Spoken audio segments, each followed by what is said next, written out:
Bonjour et bienvenue pour ce nouveau message défunt. Donc ce matin, je suis en présence d'une dame, une défunte qui est partie dans les environs des 70 ans. Donc l'âge approximatif 70 ans. J'ai des cheveux assez courts, clairs et ondulés. Voilà, j'ai des mouvements, j'ai les cheveux ondulés. Elle portait des lunettes, un gabarit, j'ai quelqu'un de plutôt fin. J'ai un prénom qui s'associe à ce message. Est-ce le sien ou un de ses proches? J'ai le prénom de Josette. Peut-être c'est le sien parce que c'est celui qui arrive dès le début du message. Elle me donne comme information qu'avec son mari, ils avaient une activité peut-être complémentaire. Elle me dit qu'ils accueillaient des gens chez eux, donc probablement des chambres d'hôtes.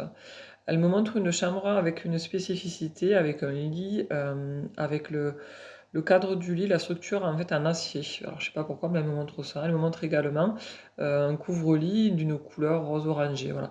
C'est des petits signes de reconnaissance, mais qui peuvent être d'une précision en fait importante pour l'un des proches qui peut la reconnaître, cette dame.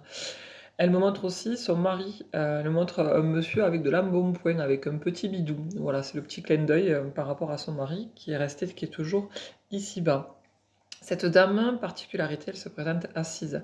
Alors souvent, j'aime à penser que dans la position des défunts, il y a aussi une symbolique par rapport à un départ, quand ils sont debout, quand ils sont assis ou quand ils sont allongés. Pour moi, c'est un départ qui doit être récent. Il y a peut-être aussi par rapport à cette association de cette position assise, un problème qui était lié à des déplacements. Elle était donc gênée ou peut-être elle avait du mal à se déplacer. Voilà. Associé aussi à ce message, j'ai quelque chose, une information par rapport à une maison. Sa maison peut-être, ou la maison d'un de ses proches. Elle me dit qu'il y avait une histoire par rapport à quelqu'un, par rapport à une personne qui a vécu et par rapport aux circonstances de son départ. Elle me parle d'un homme avec un problème côté gauche. Elle me parle d'un accident et elle me donne le mot enseveli. Voilà. C'est des informations qui sont croisées, mais qui sont en fait qui appartiennent à la même famille et aux mêmes personnes. Elle me parle aussi d'amis dans leur cercle proche, peut-être des voisins. Elle me donne deux prénoms, le prénom de Marcel et le prénom de Henri. Voilà pour ce message avec toutes les précisions de cette défunte. Si vous reconnaissez votre proche, n'hésitez pas à commenter, moi je ne manquerai pas de vous répondre.